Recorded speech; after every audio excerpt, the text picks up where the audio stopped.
그날 밤에 주님께서 바울 곁에 서서 말씀하셨다. 용기를 내어라.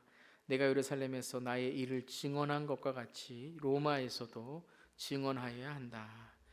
날이 새니 유대 사람들이 모의하여 바울을 죽이기 전에는 먹지도 마시지도 않겠다고 맹세하였다. 이 모의에 가담한 사람은 40명이 넘었다. 그들이 제사장들과 장로들에게로 가서 말하였다. 우리는 바울을 죽이기 전에는 아무것도 입에 대지 않기로 굳게 맹세하였습니다.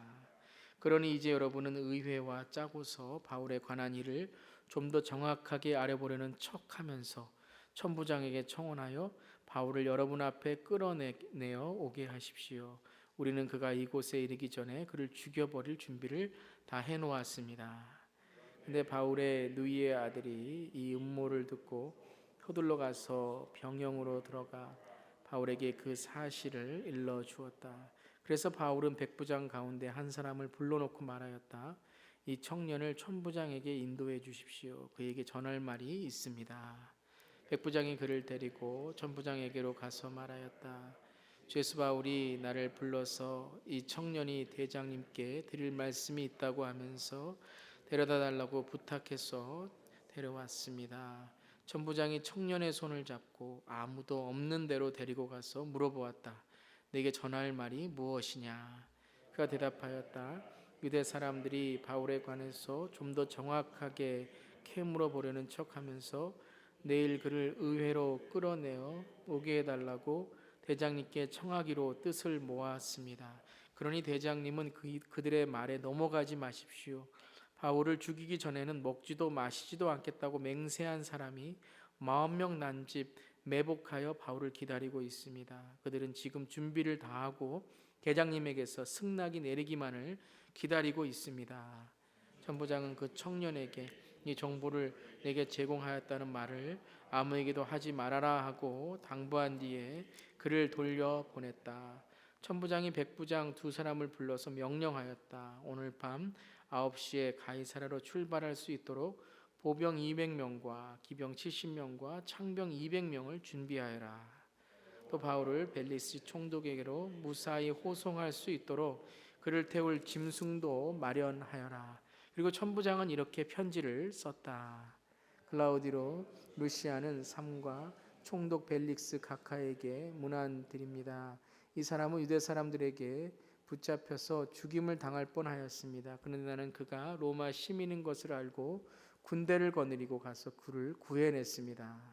유대 사람들이 무슨 일로 그를 고소하는지를 알아보려고 나는 그들의 의회로 그를 데리고 갔습니다. 나는 그가 유대 사람의 율법 문제로 고소를 당하였을 뿐이며 사형을 당하거나 갇힐 만한 아무런 죄가 없다는 것을 알았습니다. 그런데 이 사람을 해하려고 하는 음모가 있다는 정보를 듣고서 나는 당장에 그를 총독님께로 보내는 바입니다. 그리고 그를 고발하는 사람들에게도 그에 대한 일을 각하 앞에 제소하라고 지시하여 두었습니다. 군인들은 명령을 받은 대로 바울을 넘겨받아서 밤에 안디바들이라고 데려갔다. 그리고 이튿날 기병들에게 그를 호송하게 맡기고 그들은 병영으로 돌아왔다. 기병들이 가이사랴에 이르러서 그 편지를 총독에게 전달하고 바울도 그 앞에 데려다가 세웠다. 총독은 그 편지를 읽고 나서 바울에게 어느 지방 출신인가를 물어보았다.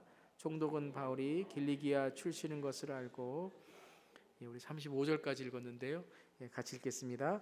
그대를 고소하는 사람들이 도착하면 그대의 말을 들어보겠네 하고 말한 뒤에 그를 헤롯궁에 가두고 지키라고 명령하였다. 아멘. 아멘.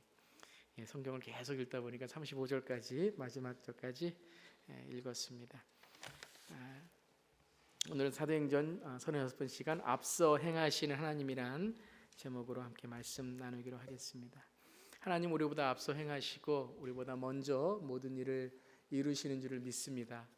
우리가 하나님의 일을 한다는 것이 우리가 무엇을 계획하고 하는 것이 아니라 이미 하나님께서 우리보다 앞서 행하시고 이루시는 일들을 우리가 바라보고 나가는 것인 줄 믿습니다.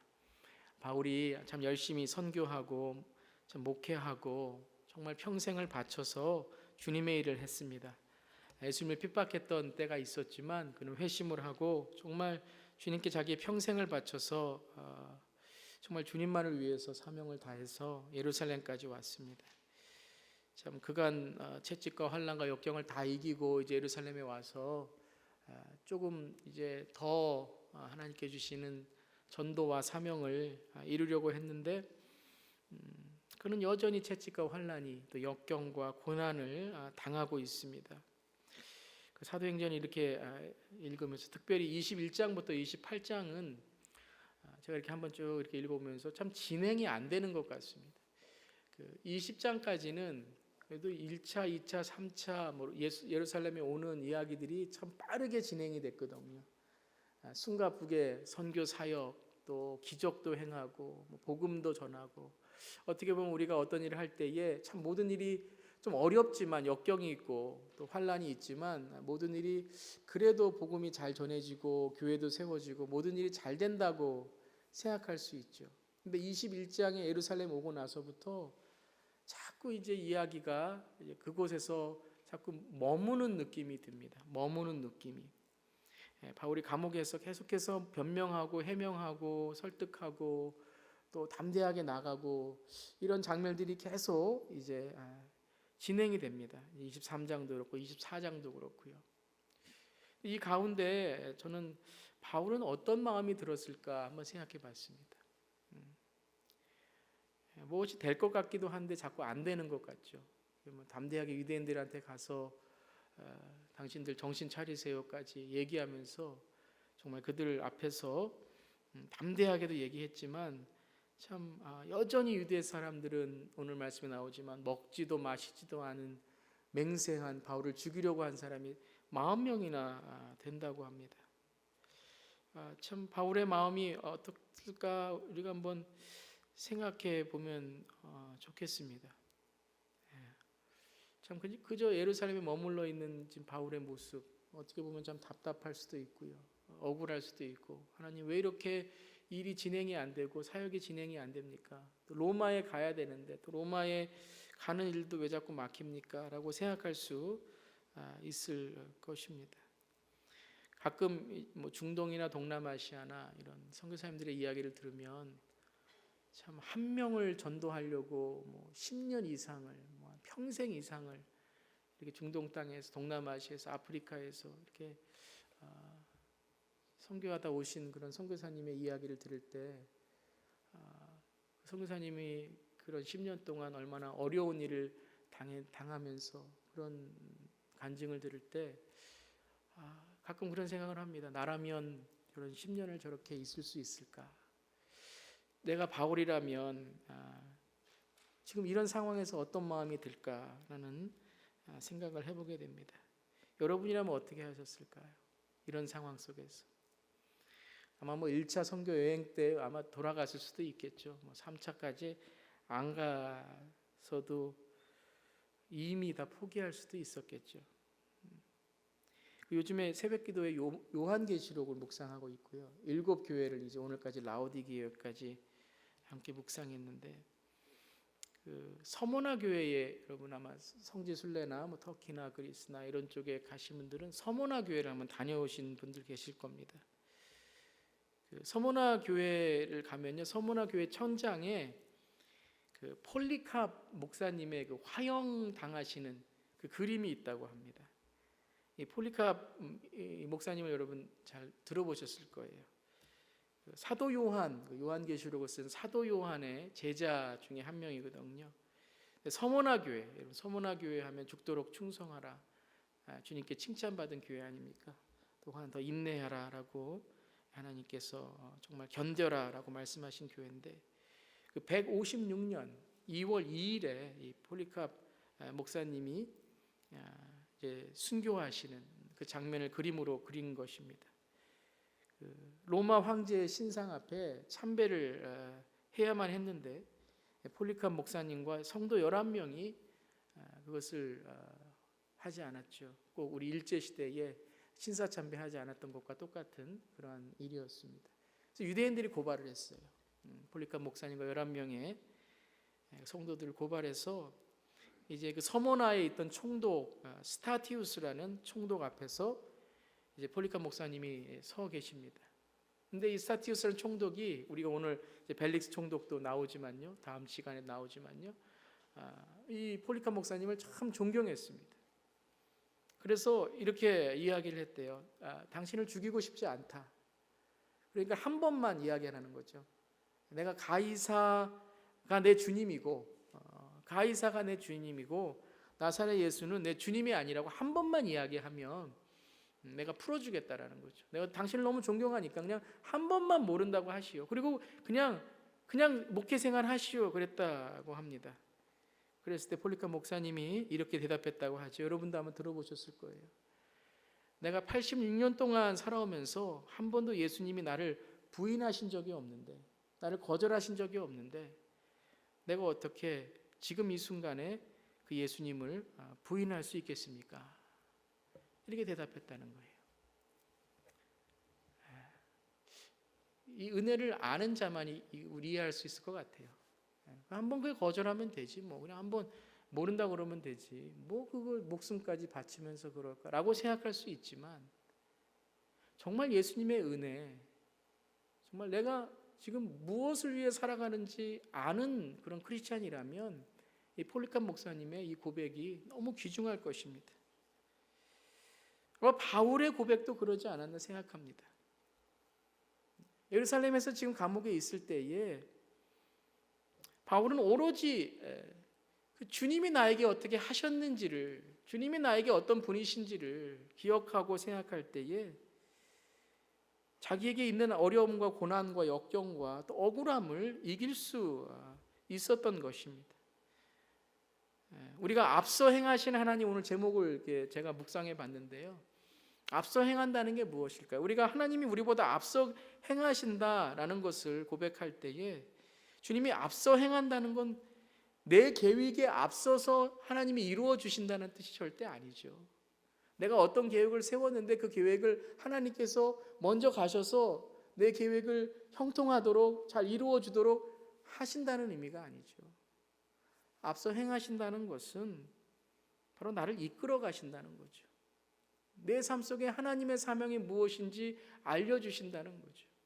내가 정말 내 인생에서 가장 귀한 그 하나님께서 주신 그 일을 위해서 나아갈 때에 하나님이 나에게 이 세상의 것들, 세상의 억울함과 세상에 있는 낙심과 고통이 아니라 하나님께서 주시는 하나님의 은혜가 있다는 거죠.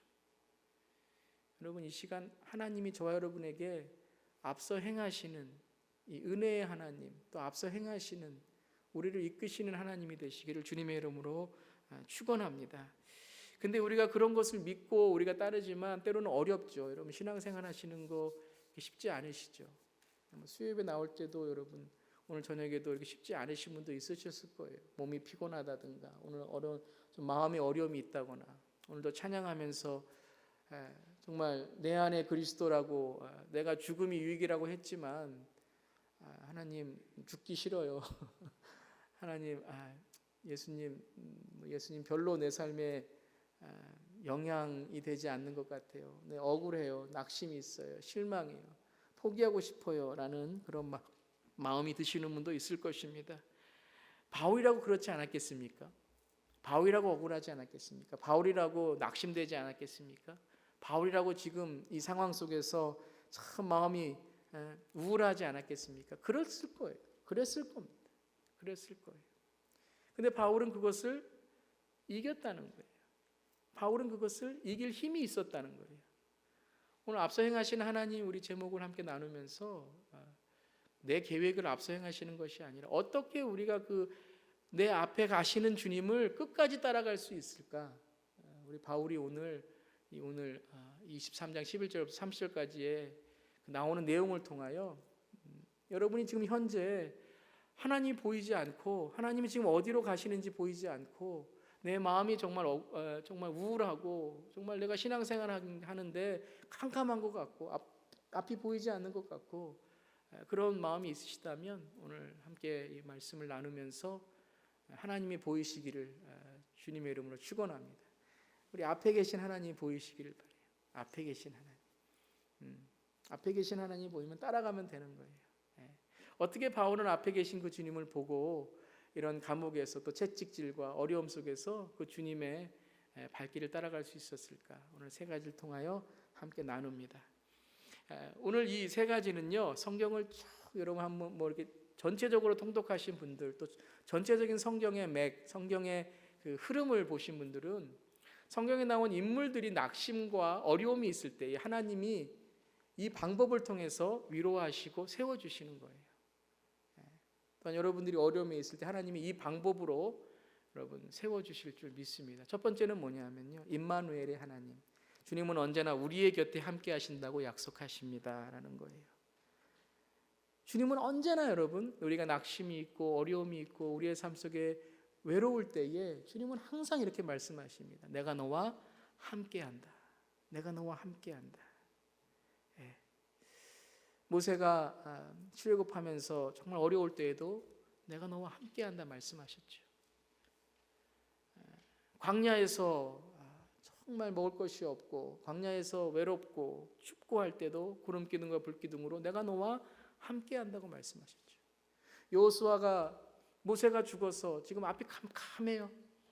자기의 멘토와 같은 스승과 같은 아버지와 같은 사람이 돌아가셔서 이제 어떻게 가나안 땅으로 들어갈지 모른다고 했을 때 내가 너와 함께합니다 라고 말씀하셨어요. 마리아와 요셉이 성령에 임하여서 임신했다고 하지만 얼마나 불안하고 얼마나 떨리고 얼마나 무서웠겠습니까? 그 어린 나이. 그때 하나님께서 뭐라고 하셨을까요? 천사를 보내시면서 임마누엘, God with us, 하나님이 너와 함께 한다고 말씀하셨어요. 바울과 실라가 빌립보 감옥에서 정말 자신들이 좋은 일을 하고 귀신을 내어쫓는 좋은 일을 했는데 그 귀신 들린 여인의 그 종의 주인들이 모함을 주어서 감옥에 있을 때에도 주님은 그들의 찬송과 기도를 함께 하셨죠. 여러분, 하나님은 여러분과 함께 하십니다. 여러분과 함께 하세요. 여러분과 언제나 함께 하십니다. 여러분이 기쁠 때나 슬플 때나 여러분의 삶 속에 하나님은 함께 하십니다. 믿으십니까? 여러분, 하나님이 함께 하시면 다 된 거 아니겠어요? 우리가 왜 때로는 참 슬프고 마음이 어려워질까요? 믿음이 없어서 그렇죠. 하나님이 함께 하시는 그것을 깨닫지 못하기 때문에 그렇죠. 사탄은 그 일하는 거예요, 여러분.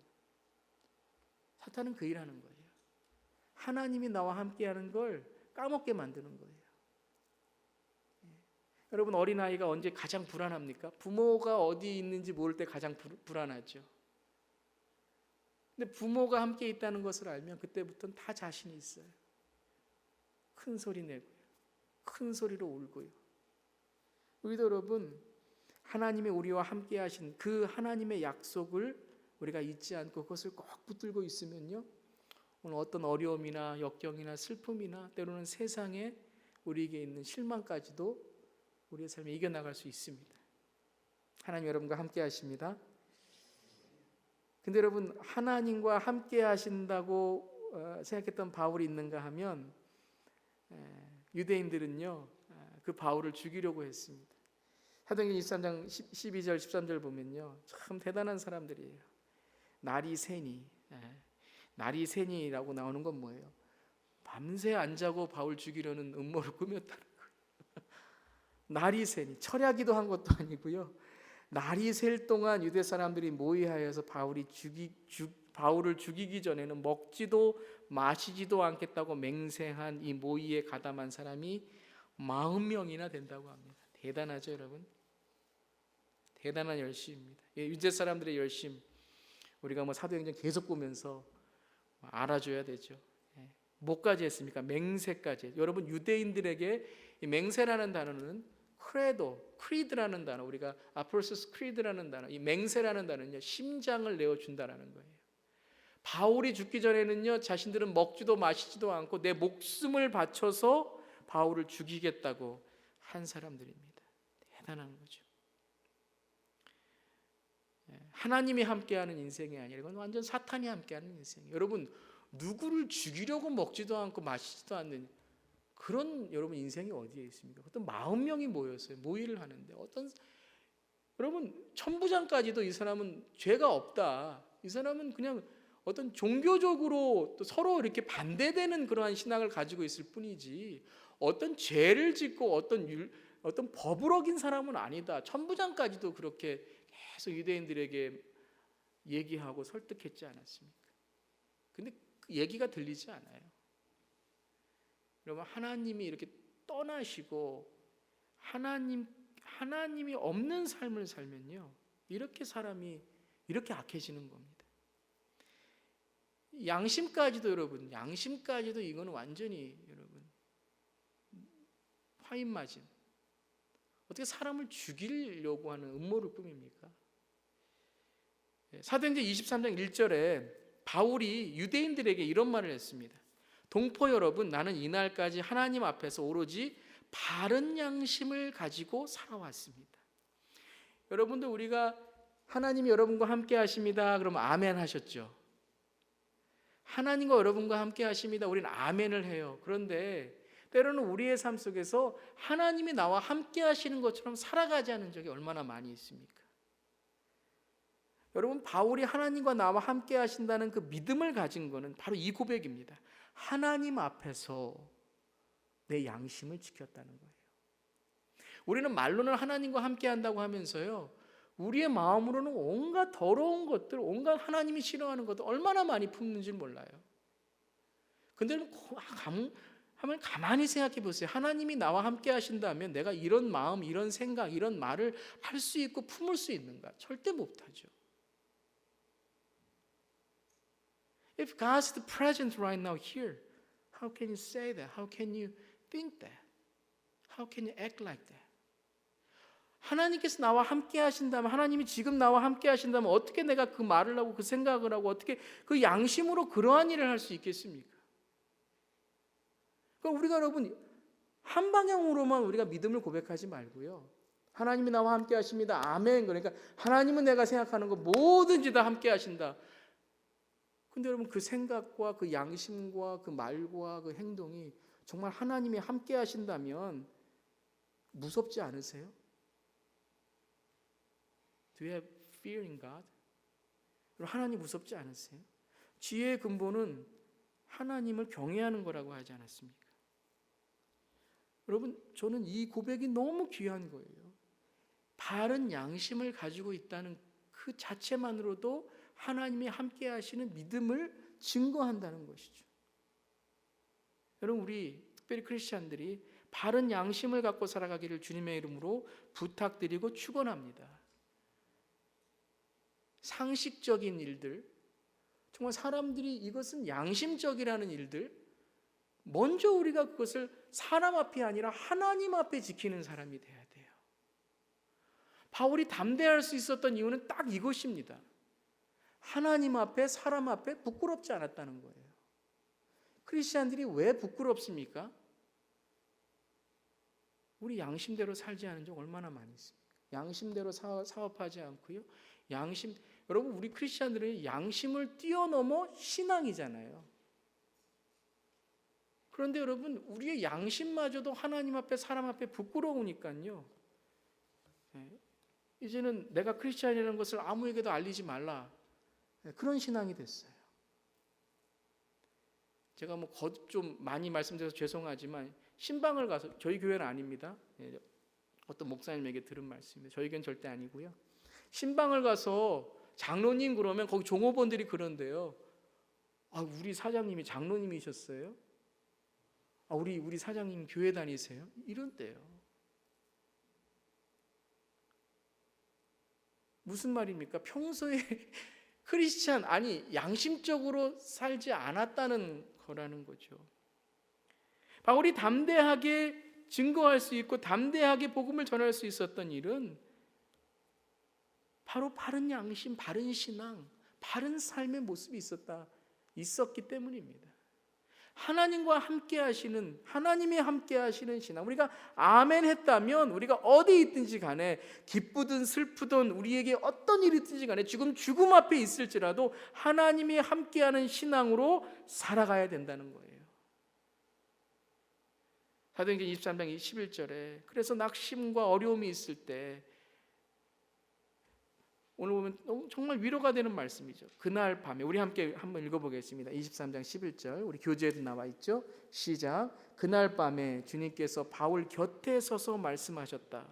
용기를 내어라. 내가 예루살렘에서 나의 일을 증언한 것 같이 로마에서도 증언하여야 한다. 바울의 인생에서 가장 결정적인 순간에 성령께서 말씀하시고 주님께서 말씀하시고 주님의 음성이 들렸어요.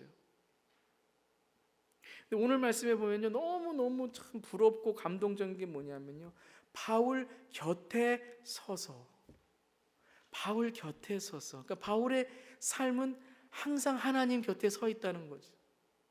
이때만 주님이 곁에 서서 말씀하셨겠습니까? 항상 말씀하셨겠죠. 근데 이때는 더 하나님께 기도한 거예요. 하나님 정말 억울해요. 하나님 정말 답답해요. 하나님 예루살렘에 왔는데 내가 정결 예식까지 하고 내가 모든 것을 했는데 하나님 정말 내가 그 일을 왜 했습니까? 눈물로 기도하고 있는 거죠. 여러분 그럴 때 있으시죠? 정말 아무도 안 알아주고 정말 아무도 내 마음 알아주지 않는데 그때 하나님께 기도하는데 하나님이 내 옆에서 용기를 내어라. 두려워하지 말아라. 내가 너와 함께함이라. 놀라지 말라. 나는 너의 하나님이 됨이라. 내가 너를 굳세게 하리라. 내가 너를 나의 오른손으로 붙들리라. 내가 의로운 나의 오른팔로 너를 승리의 오른팔로 붙들리라 라고 말씀하시잖아요. 바울의 곁에 서서 여러분 이 시간에 주님의 이름으로 여러분을 축복합니다. 항상 여러분의 삶 속에 주님께서 곁에 서서 말씀하시는 삶이 되기를 주님의 이름으로 축복합니다. 이사야 43장 1절과 2절 말씀 우리 한번 우리가 우리의 마음에 새기는 말씀으로 함께 크게 한번 읽어보겠습니다. 시작. 그러나 이제 야곱아 너를 창조하신 주님께서 말씀하신다. 이스라엘아 너를 지으신 주님께서 말씀하신다. 내가 너를 속량하였으니 두려워하지 말아라. 내가 너를 지명하여 불렀으니 너는 나의 것이다. 내가 물 가운데로 건널 때에 내가 너와 함께하고 내가 강을 건널 때에도 물이 너를 침몰시키지 못할 것이다. 내가 불 속을 걸어가도 그을리지 않을 것이며 불꽃이 너를 태우지 못할 것이다. 아멘. 여러분 믿으십니까? 아멘. 여러분 물 가운데 지나갈지라도 주님 뭐라 그러신다고요? 잠수함을 보내주겠다고 말씀하시는 거예요. 불 가운데로 지날지라도 뭐라고 말씀하시는 거예요? 내가 너에게 방화 옷을 입혀주겠다라고 말씀하시는 거예요. 성령님이 함께 하신다고 말씀하시는 거예요. 여러분 믿으시죠? 물 가운데로 지날지라도 불 가운데로 지날지라도 주님께서 우리를 그을리지 않게 하시고 침몰치 못하게 우리를 지켜주실 줄 믿습니다. 요한복음 6장 33절 말씀 우리 함께 읽어보겠습니다. 시작. 내가 이것을 너희에게 말하는 것은 너희가 내 안에서 평화를 얻게 하려는 것이다. 너희는 세상에서 환난을 당할 것이다. 그러나 용기를 내어라. 내가 세상을 이겼다. 아멘 여러분. 아멘 여러분. 고난과 환난을 지나면요 진짜 신앙 나타나요. 여러분 사람도요 고난과 어려움 나타나면요 진짜 내 친구 나타나요. True friend. 역경과 고난 지나면요 누가 정말 친구인지 그때 나타나요. 정말 가난해 보면요 정말 내가 돈 없어 보면요 나에게 남는 친구가 누군지 돈이 있을 때 내가 좋을 때는 와서 내가 너 친구다 그러는데 돈 없고 인생에서 어려울 때 그때는 사람들 다 떠나요. 그때 남아있는 친구가 진짜 친구죠. 그때 나에게 함께 해주는 친구가 진짜 친구죠. 그 친구가 누굴까요? 예수 그리스도. 예수 그리스도. 세상의 친구들도 함께 해주고 용기를 주겠지만 정말 우리의 영혼에 우리의 삶에 정말 우리가 이겨나갈 수 있는 그 환난을 이길 수 있는 것 바로 주님이 나와 함께 하시는 겁니다. 여러분 그 믿음 잃지 않고 어떤 상황 속에서도 환난을 이기는 세상을 이기는 저람 되기를 주님의 이름으로 축원합니다. 그래서 하나님이 함께 하시는 것을 깨달으면 뭐가 와요? 평안이 옵니다. 그래서 기도의 첫 번째 응답은 뭐예요? 평안입니다. Peace. 예수님 부활하실 때에도 제일 먼저 뭐라고 말씀하셨죠? 평강이 있을지어다. 평안하면 보여요, 여러분. 한번 따라해 보세요. 평안하면 보인다. 예, 평강이 있으면 보입니다. 여러분 마음에 불안이 있으면 안 보여요. 지금 내 마음 속에 하나님 아닌 것을 붙들고 있으면 안 보여요. 그런데 주님 붙들면 그 주님이 주시는 평안 붙들면 그때 보이기 시작해요. 아, 하나님의 뜻, 하나님의 이유, 나에게 왜 이 고난을 주셨는지, 나에게 이 환난을 주셨는지, 나에게 왜 이렇게 잘되게 해주시는지 그 하나님을 붙들고 나아갈 때에 평안 가운데 하나님께서 보여주십니다. 묵상 1번입니다. 나는 나의 삶 속에 담대하게 양심을 따라 믿음의 삶을 살고 있습니까? 하나님이 나와 함께 하신 거 우리가 다 믿어요. 그런데 정말 나는 하나님과 함께 하시는 삶을 살고 있는가? In the presence of God. 이것이 여러분 라틴어로 코람데오라는 뜻이거든요. 제가 좋아하는 말 중에 하나입니다. 코람데오. 주님 앞에서 before God, in the presence of God. 정말 나는 내 삶 속에 정말 주님 앞에서 양심을 따라 담대하게 살아가고 있는가? 그래서 누구를 만나든지 간에 그 하나님 앞에 서 있는 삶으로 담대하게 살아갈 수 있는가? 그런 크리스찬 되기를 바랍니다. 묵상해 보세요. 나는 그런 삶을 살고 있는가? 나는 정말 그런 삶, 담대하게 양심을 따라 주 앞에 살아가는 삶을 살고 있는가? 묵상하기를 바랍니다. 두 번째는요, 그럼 하나님과 함께 하신다는 거 우리가 눈에 안 보이잖아요. 우리가 아멘 그랬지만 우리가 때로는 어떻게 하나님 나와 함께 하시는 거 어떻게 볼 수 있습니까? 여러분 성경을 쭉 읽어보시면요, 그 방법이 하나가 있는데요, 하나님이 우리와 함께 하시는 건 하나님의 사람을 보내주십니다. 시대도 그렇고 나라도 그렇고 개인도 그렇고요, 하나님이 함께 하시는 삶은 하나님의 사람, 주님은 주님의 돕는 자를 보내주신다고 약속하십니다. 여러분 아담이 외로울 때 누굴 보내주셨죠? 하나님이 함께 하시는 바로 하와를 보내주셨어요. 하나님이 함께 하신 한 몸 하와를 보내주셨어요.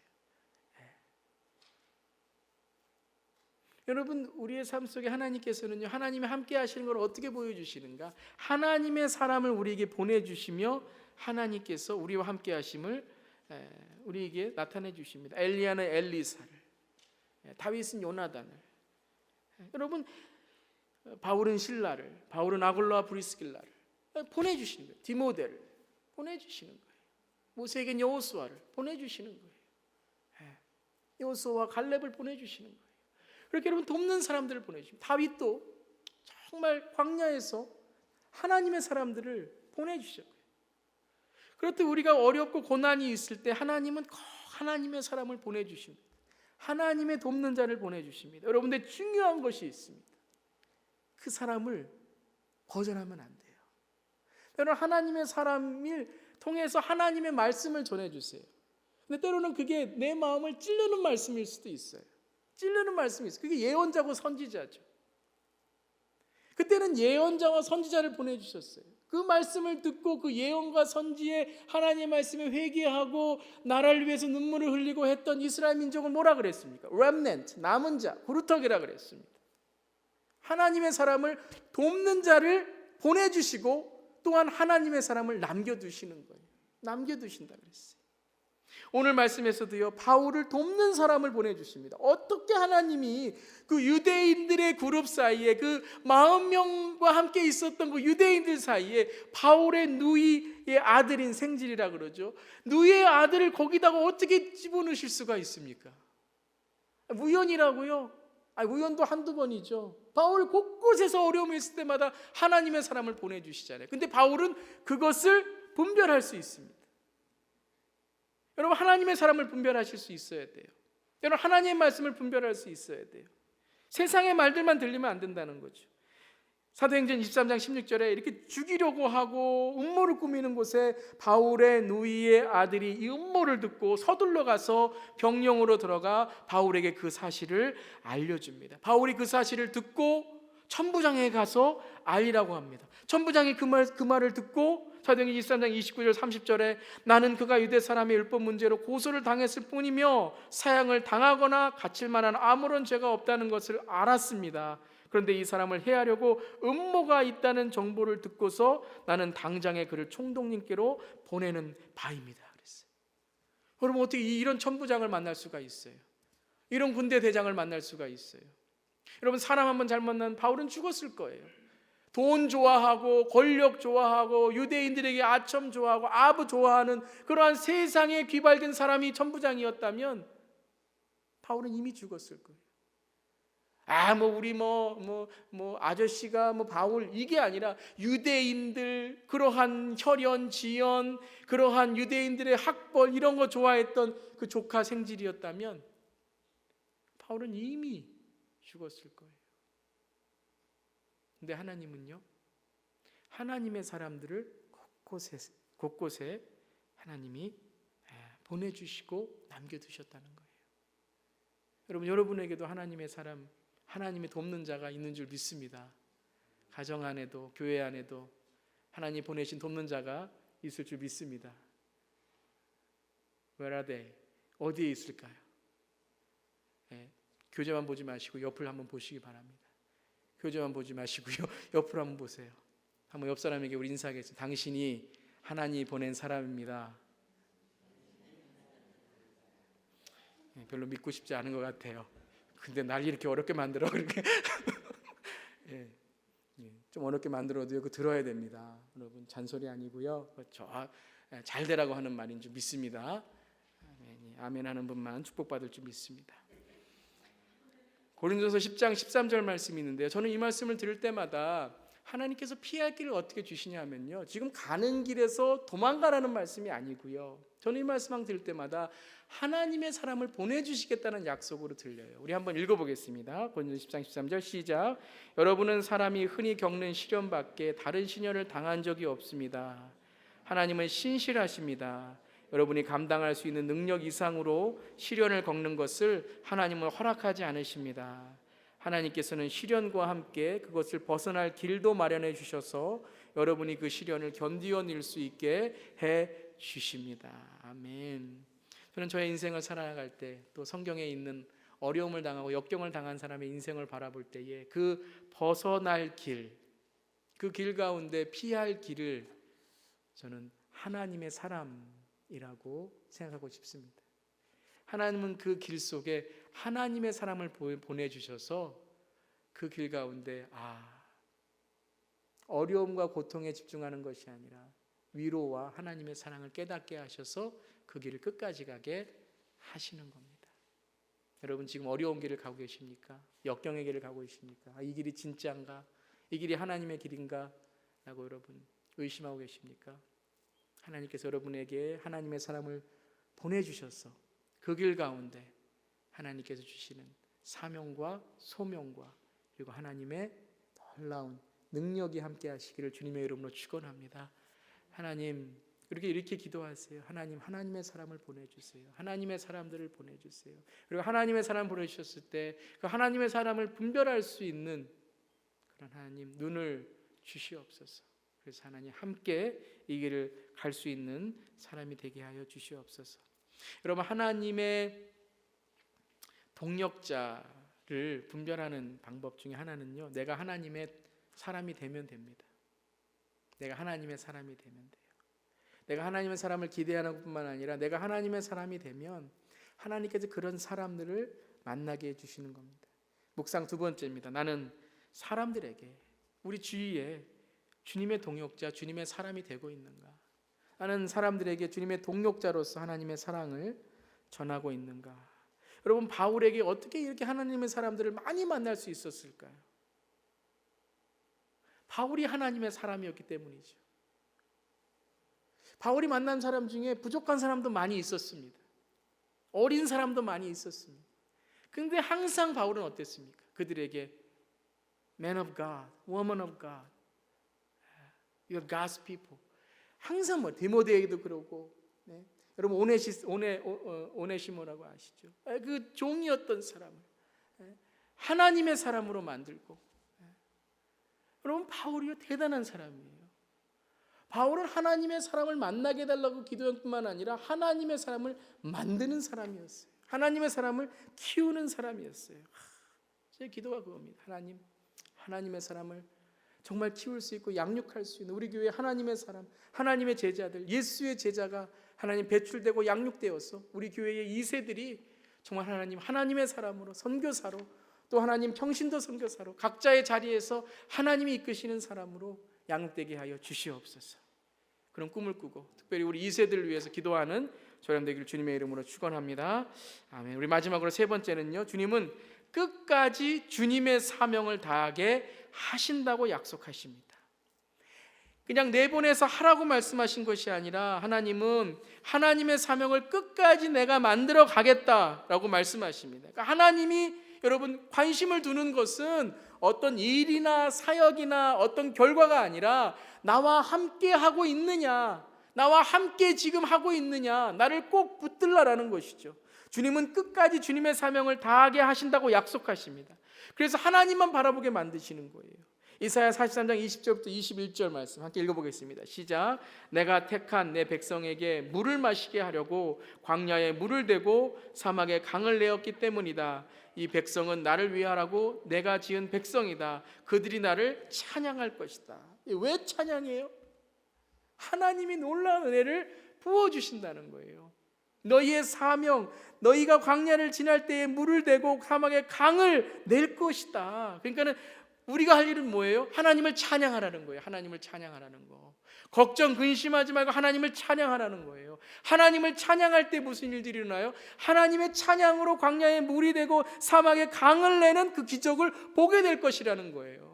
왜 우리는 항상 땅만 보고 살아갑니까? 하늘을 보고 살아가야죠. 항상 왜 우리 삶은 땅만 보면서 땅에 있는 것들만 생각하며 살아갑니까? 하늘을 보면서 하나님의 하신 일을 기대하고 고대하고 기다리며 기도하며 살아가야죠. 아멘. 여러분, 오늘 하늘을 보시길 바라요. 여러분, 어려움과 걱정과 염려가 있을 때에 그 문제에 휩싸이지 마시고 그 문제 가운데 계신 하나님의 답을 찾으시기를 바랍니다. 그 사람이 누구일까요? 바로 요셉이었죠. 요셉. 창세기 45장 7절부터 8절까지 이렇게 고백합니다. 하나님이 나를 형님들보다 앞서서 보내신 것은 하나님이 크나큰 구원을 베푸셔서 형님들의 목숨을 지켜주시려는 것이고 또 형님들의 자손을 이 세상에서 살아남게 하시려는 것입니다. 그러므로 실제로 요즘에 제가 제일 많이 묵상하는 단어가 이겁니다. 실상, 실제.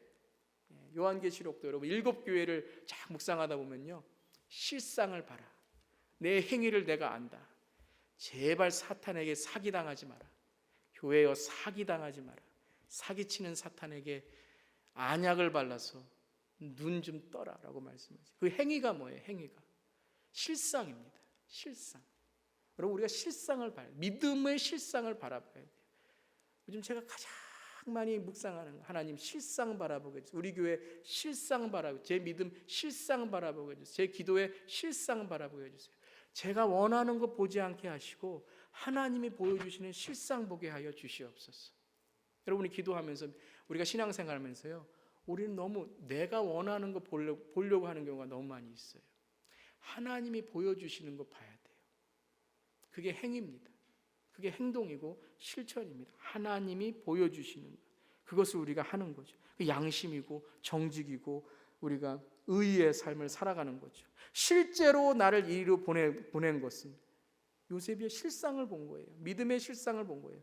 형님들이 아니라 하나님이십니다. 그랬더니 하나님이 나를 이리로 보내셔서 바로의 아버지가 되게 하시고 바로의 온 집안의 최고원이 되게 하시고 이집트 온 땅의 통치자로 세우신 것입니다. 총리가 된 것도 실상이 뭐예요? 하나님의 구원을 알리라는 거예요. 나 잘 먹고 잘 사는 게 아니라 하나님의 구원을 이루라는 거죠. 구원을 베푸셔서 이스라엘 민족의 목숨을 지키라. 그래서 내가 총리가 된 것입니다 라고 말씀하시는 거예요. 여러분, 여러분의 인생의 사명은 뭡니까? What is the mission of God in your life? 여러분의 사명은 뭡니까, 여러분? 여러분 정말 사명, 직장 말고요, job, occupation 말고요. 여러분의 정말 사명은 뭡니까? 미션은 뭡니까, 여러분? 한번 생각해 보세요. 여러분 그거 바라보고 가면요, 낙심, 염려, 걱정 이길 수 있습니다. 우리 믿는 자에게 최종 사명은 뭘까요? 우리 믿는 자에게 최종 사명은 뭘까요? 구원받은 삶이죠. 구원받은 삶이죠. 내 삶의 구원받은 삶으로 주님 만날 때까지 구원의 삶을 누리며 살아가는 것이죠. 그것이 바로 이기는 삶이라는 것입니다. 저는 왜 바울을 하나님이 감옥에 이렇게 많이 들여보내주셨을까라는 걸 묵상해 봤습니다. 답이 딱 나왔어요. 바울이요 감옥에 들어가지 않고요 바쁘게 선교 여행했으면요 성경 하나도 못 썼을 거예요. 여러분 좀 묵상하고 또 좀 교회에 편지도 쓰고 할 시간이 있어야죠. 아 하나님 저도 서신서를 쓰게 하여 주시옵소서. 감옥에 보내주십소는 아니고요. 하나님 더 많이 묵상하게 해주시옵소서. 여러분 요즘 너무 바쁘시죠? 너무 바쁘시죠? 뭐 때문에 그렇게 바쁘십니까? 여러분 자녀들을 위해서 어떤 기록을 남기고 계십니까? 여러분 자녀들에게 어떤 하나님의 말씀의 양육을 위해서 남겨줄 것이 있으십니까? 책을 쓰시라는 말씀이 아니라 뭔가 남겨줄 수 있는 것이 있어야 되는데 우리 너무 바쁘다는 거죠. 바울이요 왜 감옥에 들어갔는가? 이 억울하고 너 맞아야 된다 이게 아니라요, 보니까 감옥에 들어갈 때마다 뭐 했어요? 옥중서신을 썼어요. 하나님이요 바울에게 선교도 시켰지만 너무 중요한 사역이 뭐냐면요 성경 말씀 쓰는 거예요. 그런데 그렇게 바쁘게 해서는 성경 말씀을 쓰지 못해요. 그러니까 그의 사명을 어디서 다시 한번 확인할 수 있어요?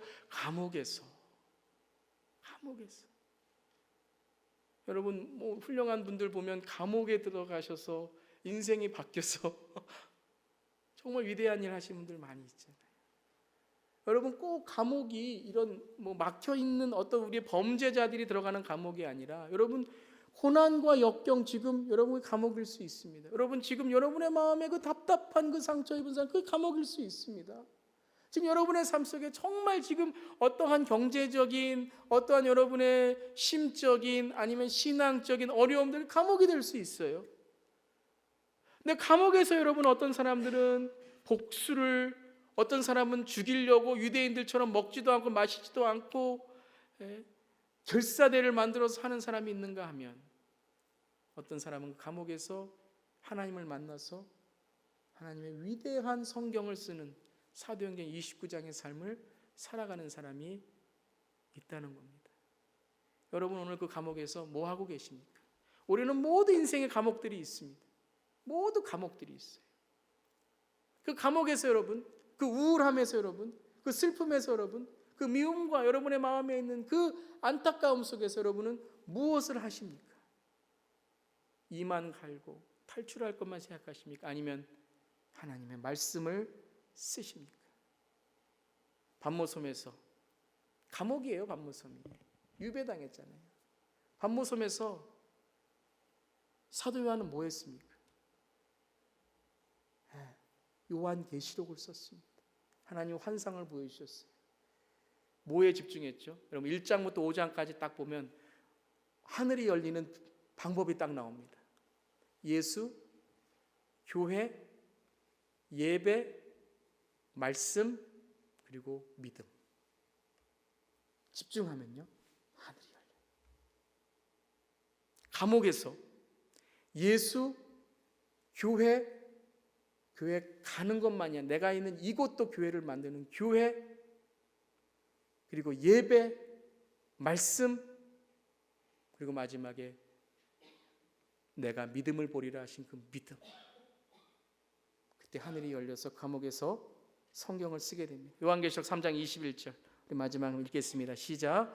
이기는 사람은 내가 이긴 뒤에 내 아버지와 함께 아버지의 보좌에 앉는 것과 같이 나와 함께 내 보좌에 앉게 하여 주겠다.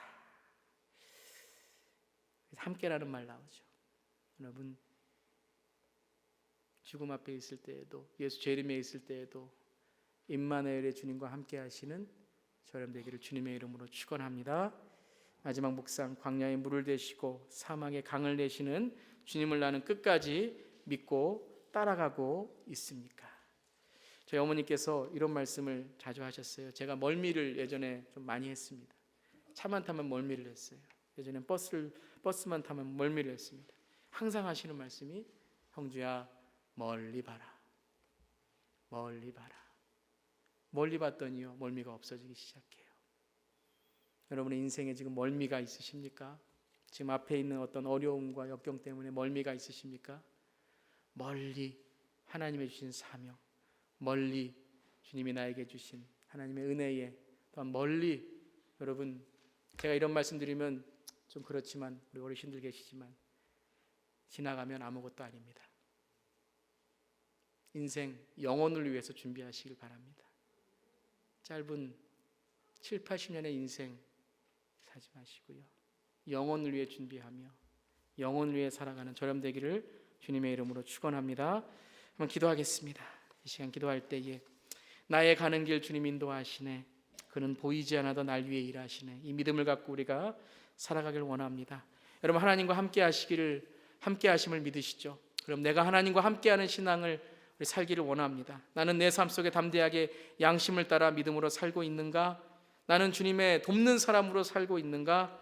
또한 끝까지 멀리 바라보면서 영혼을 위해 주님을 믿고 따라가고 있는가? 우리 한번 이 시간에 잠시 기도하면서 하나님, 바울과 같은 믿음으로 역경과 어려움을 이기게 하여 주시옵소서. 우리 함께 이 시간 통성으로 기도하겠습니다.